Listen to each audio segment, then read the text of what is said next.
លីមុនឆៃជាអគ្គនាយករងបាល់ទីគ្រប់សូមគោរពគណៈកម្មការរួមទាំងអង្គវេទិកាទាំងមូលជាទីគោរពអង្គវេទិកាអនុញ្ញាតឲ្យរូបនាងខ្ញុំណែនាំខ្លួនជម្រាបសួរនាងខ្ញុំមានឈ្មោះយិនរស្មីអេមីជាសិស្សរៀនថ្នាក់ទី4ខ2នៃសាលាបាល់ទីអន្តរជាតិសាខាទី14ក្រុងតាខ្មៅខេត្តកណ្ដាលថ្ងៃនេះរូបនាងខ្ញុំពិតជាមានកិត្តិយសណាស់ដែលបានឡើងមកប្រកួតប្រជែងអំណាចអប់រំមួយក្រោមចំណងជើងថាអំណាចអាកុហកស៊ីសូមអង្គវេទិកាទាំងមូលរីករាយស្ដាប់ដូចតទៅ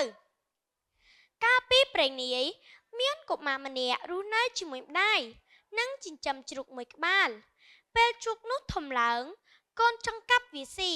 ប៉ុន្តែម្ដាយមិនព្រមព្រោះចង់ទុកលក់យកប្រាក់កូននៅតែចង់ស៊ីសាច់ជ្រូក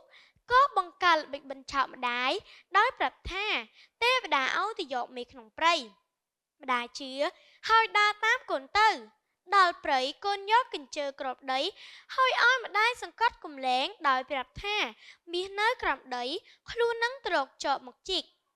ម្ដាយនៅចាំក្នុងព្រៃរីឯកូនត្រឡប់មកផ្ទះវិញកាប់ជ្រូកធ្វើម្ហូបនិងជប់លៀងញ៉ាំងសប្បាយលុះម្ដាយដឹងថាត្រូវកូនបោកក៏ត្រឡប់មកផ្ទះវិញហើយខឹងយ៉ាងខ្លាំង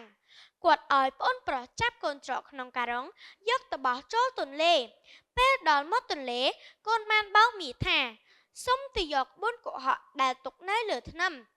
មាសក៏ជឿហើយដើរត្រឡប់ទៅផ្ទះទុកការុងចោលនៅមាត់ទន្លេពេលនោះមានបរិកាខ្លុងម្នាក់ដើរមកកុមារនោះបោកថាខ្លួនកំពុងតំខ្លុងក្នុងការុងហើយចិត្តជាហើយបរិខ្លុងជឿក៏ស្រាយការុងឲ្យគាត់ចេញហើយសុំចូលជំនួសកុមារប្រាប់ថាត្រូវនៅស្ងៀមមិនត្រូវនិយាយជាមួយអ្នកណាឡើយទើបចងមាត់ការុងវិញហើយរត់គេចពេលមីត្រឡប់មកវិញក៏វាយនឹងលើកការុងបោះចូលទន្លេបណ្ដាលឲ្យបរិឃ្លងស្លាប់បាត់ទៅបន្ទាប់មកកុមារបានជួបមនុស្សកុហកម្នាក់ទៀតបុរសនោះធ្វើជាមួយទឹកហើយឡើងមកអួតថាបានចុះទៅក្រោមទឹកលេងបៀឈ្នះប្រាក់ច្រើនកុមារជឿក៏លោតមួយទឹកប៉ុន្តែបុគ្គលឈើបែកក្បាលទើបដឹងថាត្រូវគេបោកកុមារក៏ប្រោលបិចវិញដោយប្រាប់ថាអ្នកលេងបៀនៅក្រោមទឹកឲ្យមកយកប្រាក់ពីបុរសនោះ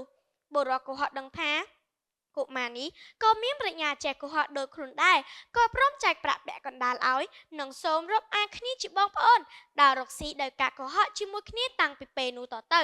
អង្គវេទិកាជាទីគោរពបើយោងទៅតាមអត្ថបទខាងលើនេះចង់អប់រំអំពីចំណុចទាំងនោះមាន5ចំណុចសំខាន់គឺចំណុចទី1ការបាត់បង់ទំនុកចិត្តមានន័យថាការប្រោលបិចបោកប្រាស់និងភូតកុហកនាំឲ្យបាត់បង់ទំនុកចិត្តពីមនុស្សជុំវិញខ្លួនចំណុចទី2បង្កគ្រោះថ្នាក់ដល់អ្នកដទៃនិងខ្លួនឯងមានន័យថាអំពើភូតកុហកនាំឲ្យមនុស្សបាត់បង់ជីវិតឬធ្វើឲ្យខ្លួនឯងធ្លាក់ក្នុងគ្រោះថ្នាក់ចំណុចទី3ការជឿដោយខ្វះការពិចារណាមានន័យថាបរិការឃ្លងត្រូវរងគ្រោះថ្នាក់ដល់ជីវិតដោយសារតែភាពល្ងងខ្លៅជឿតាមពាក្យភូតកុហករបស់កុមារដល់ងាយចំណុចទី4ភាពលោភលន់នាំឲ្យវិនាសមានន័យថាការចង់បានទ្រព្យសម្បត្តិឬប្រាក់ការដល់ងាយតែងតែនាំទៅរកក្តីវិនាសចំណុចទី5សេពគប់ពីលគឺនាំយើងទៅរកផ្លូវខុសមានន័យថាចង់បញ្ចប់នៃរឿងនៅពេលមនុស្សពីរនាក់ដែលមានចរិតចូលចិត្តភូតកុហកដូចគ្នាមកជួបគ្នាពួកគេបានចាប់ដៃគ្នាបន្តធ្វើអំពើភូតកុហកដើម្បីចិញ្ចឹមជីវិតសរុបសេចក្តីមករីនេះដាស់តឿនយើងថាការភូតផលកុហក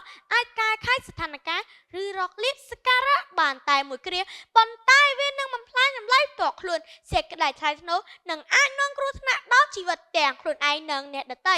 ដូចនេះមនុស្សគ្រប់រូបគួររស់នៅដោយមានភាពស្មោះត្រង់និងប្រើប្រាស់ប្រាជ្ញាក្នុងផ្លូវវិជ្ជមានដោយយោងតាមប្រសាសន៍របស់លោកជំទាវបណ្ឌិតពេជ្រច័ន្ទមនីហ៊ុនម៉ាណែតលោកជំទាវបានលើកឡើងថាទោះបីជាក្មួយរៀនដល់ណាក៏ដោយមានចំណេះដឹងពងពោះយ៉ាងណាក៏ដោយប៉ុន្តែបើក្មួយគ្មានសុជីវធម៌គ្មានគុណធម៌ហើយក្មួយគ្មានមេត្តាធម៌ក្នុងខ្លួនគ្មានអ្នកណាគេគ្រប់ក្មួយនោះទេអង្គវេទិកាជាទីគ្រប់ការបកស្រាយនិងការអានរបស់នាងខ្ញុំត្រូវបានឈានមកដល់ទីបញ្ចប់មុននឹងបញ្ចប់នាងខ្ញុំសូមធ្វើការគោរពដល់ប្រធានគណៈអធិបតីគណៈកម្មការរួមទាំងអង្គវេទិកាឲ្យជួបប្រទេសតែពុទ្ធិពលទាំង5ប្រការនោះគឺអាយុវណ្ណៈសុខៈពលៈនិងបដិភិនៈកំបីឃ្លៀតឃ្លីឡើយសូមគោរពអរគុណនិងសូមជម្រាបលា